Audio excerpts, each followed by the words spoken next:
Assalamualaikum warahmatullahi wabarakatuh.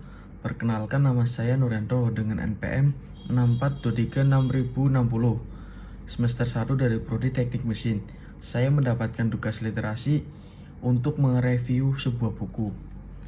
Untuk buku yang saya ambil yang bertema teknik mengelas asetelin, bracing, dan las busur listrik. Untuk penulis buku ini yang bernama Maman Suratman SPD, diterbitkan oleh Pustaka Grafika. Dalam buku ini disebutkan bahwa mengelas adalah salah satu cara menyambung dua bagian logam secara permanen dengan menggunakan tenaga panas.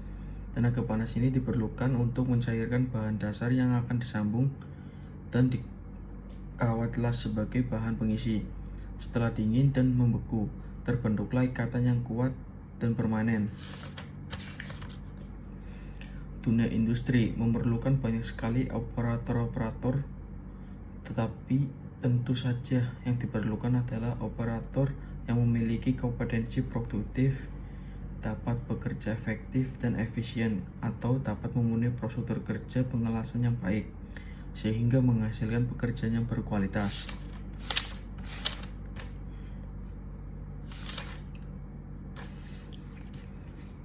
Selanjutnya, las asetelin.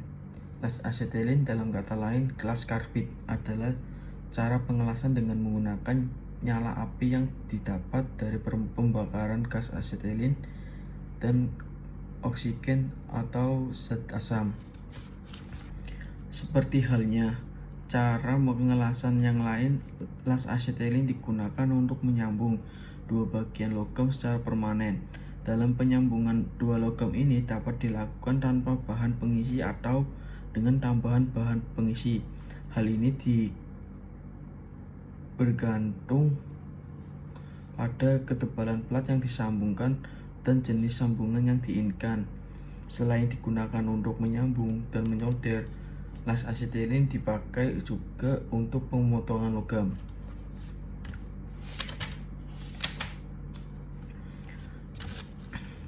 Alat-alat yang diperlukan dalam las asetelin terdiri atas sebuah botol gas asetelin atau generator asetelin, sebuah botol oksigen atau gas asam, regulator dan pengukur oksigen, selang, dan satu unit pembakar. Di samping peralatan tersebut masih perlukan alat bantu lain dan bahan tambah yang digunakan pada waktu melaksanakan pekerjaan mengelas, yaitu korek api las, sikat kawat, palu terak, alat penjepit kawat las, flux, kacamata las, sarung tangan, baju kerja, dan lain sebagainya.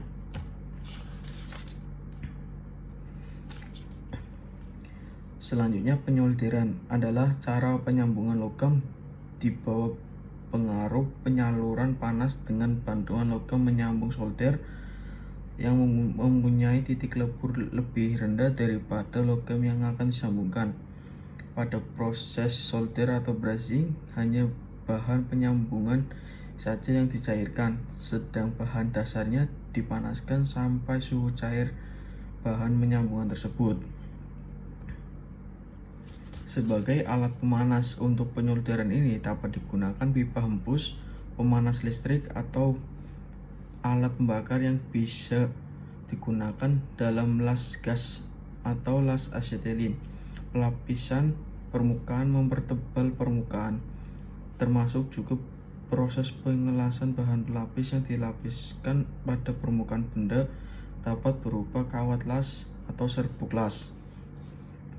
Penyolderan ini dibagi menjadi dua macam, yaitu solder lunak dan solder keras. Las listrik. Las listrik atau las busur adalah cara pengelasan dengan menggunakan tenaga listrik sebagai sumber panasnya. Berapa macam proses las yang termasuk pada kelompok las listrik adalah: yang pertama, las listrik elektroda karbon; yang kedua, las listrik dengan elektroda berserabut. Cukup sekian dari saya. Terima kasih. Wassalamualaikum warahmatullahi wabarakatuh.